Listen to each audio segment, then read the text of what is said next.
REET mains की आपकी Sanskrit class में आप सभी साथियों का स्वागत और अभिनंदन। देखिए, आज का हमारा टॉपिक प्रत्यय का टॉपिक है और प्रत्यय भी हम में से भी हम क्या करेंगे, एक तो हमारा यत प्रत्यय बड़ा कंफ्यूज होता है इनमें, क्योंकि इन सब में क्या है, लगभग यह शेष रहता है लास्ट में। और जो यत प्रत्यय है, न्यत प्रत्यय है, क्यप प्रत्यय है और ले प्रत्यय, इसकी दुविधा को हम बिल्कुल 4 लाइन में समाप्त करने का प्रयास इसको करेंगे। इनके कुछ सूत्र हैं, उन सूत्रों के माध्यम से हम देखेंगे किस तरह से इस प्रत्ययों का जो कंफ्यूजन है वो समाप्त हो जाता है। देखिए,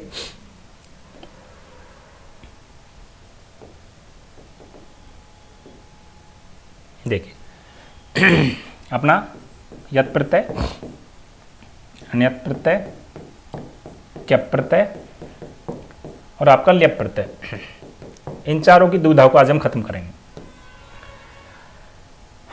ल्यप प्रत्यय को लेते हैं।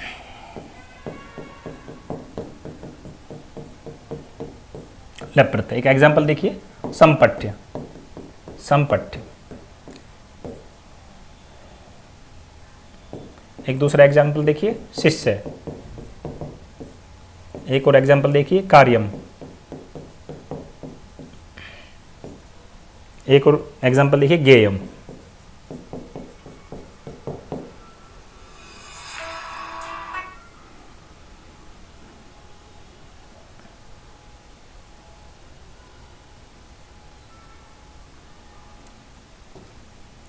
ज्ञेयम,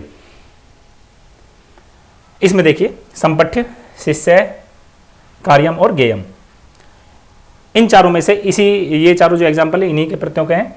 तो संपठ्य में कौन सा प्रत्यय, ल्यप प्रत्यय। शिष्य में कौन सा है, क्यप प्रत्यय। कार्यम में कौन सा प्रत्यय है, अन्यत प्रत्यय। और ज्ञेयम में कौन सा प्रत्यय है, यत प्रत्यय। अब इसी दुविधा को हमको दूर करना है कि किस प्रकार से यहाँ पे ये प्रत्यय हो गए हैं। लेते हैं ल्यप प्रत्यय को। देखो, अगर प्रारंभ में आपको उपसर्ग मिल जाए और अंत में आपको यह मिल जाए, अंत में आपको यह मिल जाए, तो कौन सा प्रत्यय होता है वहां पे, वहां पे होता है ल्यप प्रत्यय। जैसे कि संपठ्य है, विहस्य है, विजित्य है,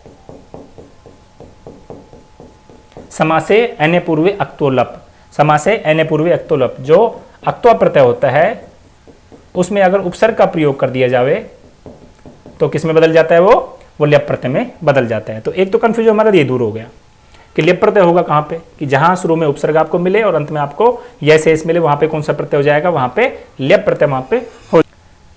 नेक्स्ट देखिए आपका यत प्रत्यय। यत प्रत्यय, इसमें 2 सूत्र है भाई, अचोयत और पौर्दुब्दात। अचोयत और पौर्दुब्दात। अचोयत क्या कहता है, इन दोनों सूत्रों से आपको पता लग जाएगा यत प्रत्यय केवल यहाँ पे होते हैं। ठीक है, जो अजंत, अच जिसके अंत में है, अजंत धातु से कौन सा प्रत्यय होता है, यत प्रत्यय होता है। जैसे कि ज्ञा धातु है, तो ज्ञा धातु में क्या है, आ का मतलब क्या है, अजंत, अच है, स्वर है, तो इससे कौन सा प्रत्यय हो जाएगा, यत प्रत्यय। और क्या शब्द बनेगा, ज्ञेयम। इसी तरह अगला एग्जाम्पल है आपका, पा धातु से यत प्रत्यय करते हैं तो क्या बन जाता है, पेयम। पा धातु से यत प्रत्यय करते हैं तो क्या बन जाता है, पेयम। जी धातु से यत प्रत्यय करते हैं तो क्या बन जाता है, जेयम। जी धातु से यत प्रत्यय करते हैं तो क्या बन जाता है, जेयम। धे धातु से यत प्रत्यय करते हैं तो क्या बन जाता है, धेयम। नी धातु से यत प्रत्यय करते हैं तो क्या बन जाता है, नेयम। ये सारी जो धातु है ना, अच अंत में इसके, चाहे ज्ञा है, चाहे पा है, चाहे जी है। जी में क्या है, ई है, ईश्वर है, अजंत है।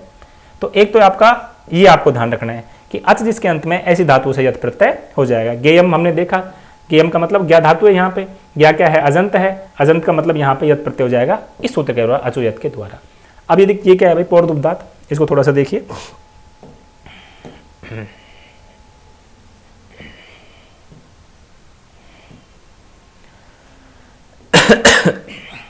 पौर्दुब्दात, ये एक सूत्र क्या कहता है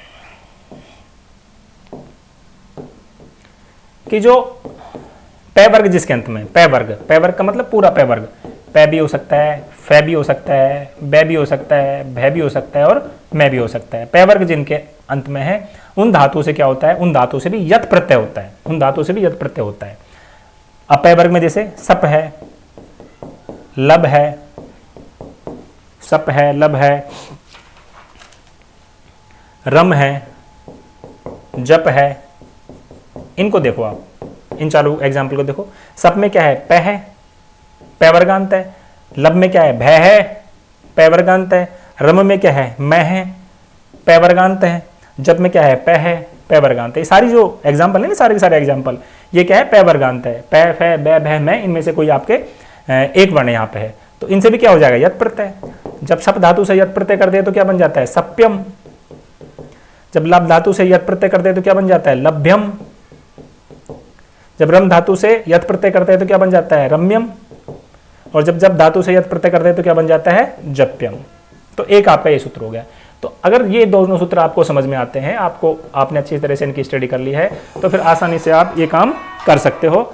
अचोयत और पौर्दुब्धात। अजंत अंत वाली धातु से, अजंत वाली धातु से यत् प्रत्यय होता है, और पय वर्गांत से भी क्या होता है? यत् प्रत्यय होता है। ये आपके सामने कुछ एग्जाम्पल आपको दिए गए थे। तो हमारा ल्यप प्रत्यय क्लियर हुआ, एक हमारा यत् प्रत्यय क्लियर हुआ। अब लेते हैं हम णित प्रत्यय को। णित देखिए कैसे पहचानेंगे इसको? री, हल और ण्यत, बस ये आपने सूत्र याद कर लिया, ये आपने लाइन याद कर ली, तो आप पता लगाओगे णित प्रत्यय क्या है। जो री वर्णांत है वहां पे, और जो हलंत है वहां पे कौन सा प्रत्यय होता है? णित प्रत्यय होता है। हलंत, हल जिनके अंत में है, व्यंजन जिनके अंत में है, ऐसी धातु से णित प्रत्यय होता है, और री वर्णांत से णित प्रत्यय होता है। एक एक एग्जाम्पल देखते हैं इसका। जैसे क्री धातु है, क्री क्या है? री वर्णांत है। कै में री है, री वर्णांत है, तो कौन सा प्रत्यय हो जाएगा? णित प्रत्यय। और क्री और णित करते हैं तो कौन सा क्या रूप बनता है? कार्यम बनता है। क्या पद बनता है? कार्यम बनता है। क्या शब्द बनता है? कार्यम बनता है। ऐसे ही अगर हलंत वाली हम धातु लें, एक एग्जाम्पल लेते हैं। जैसे भिद धातु है, हलंत में भिद, भिद में क्या है? दै, दै हलंत है, तो णित प्रत्यय हो जाता है इससे। भिद से क्या होता है? णित प्रत्यय क्या बन जाता है? भेद्यम। क्या बन जाता है? भेद्यम बन जाता है। लिख धातु है, णित प्रत्यय है, हलंत है, री हलोर्णत। लिख धातु है, णित प्रत्यय हलंत है, इसलिए णित प्रत्यय क्या हो जाएगा? लेख्यम आ जाएगा। क्री से क्या हो जाएगा? कार्यम आ जाएगा। री से क्या हो जाएगा? हार्यम आ जाएगा। द्रि से क्या आ जाएगा? धार्यम आएगा। स्मृति से क्या आएगा? स्मार्यम आएगा। स्मृति धातु है, कौन सा प्रत्यय होगा? णित प्रत्यय। क्यों होगा? री वर्णांत है, री वर्णांत है, इसलिए कौन सा प्रत्यय हो जाएगा? णित प्रत्यय हो जाएगा। तो क्या हो जाएगा? स्मार्यम। क्या हो जाएगा? स्मार्यम। ये है।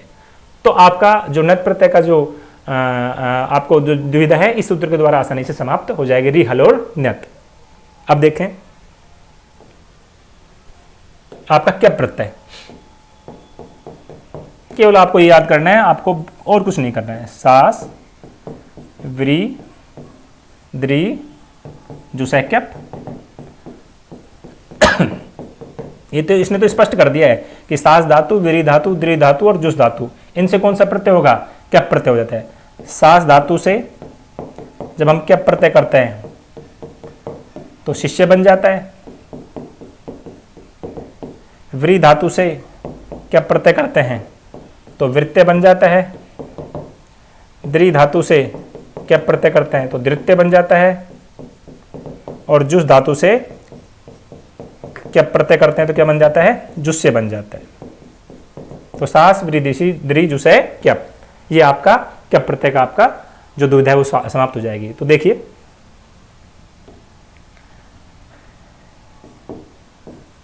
क्यप प्रत्यय, सास, व्री, द्रि, जुसे, क्यप, कहां कहां होगा क्यप प्रत्यय? यहां यहां भाई क्यप प्रत्यय हो जाएगा। दूसरा णित प्रत्यय, री, हल और ण्यत, यहां ण्यत प्रत्यय हो जाएगा। जो री वर्णांत है और जो हलंत धातु है उनसे ण्यत प्रत्यय हो जाएगा।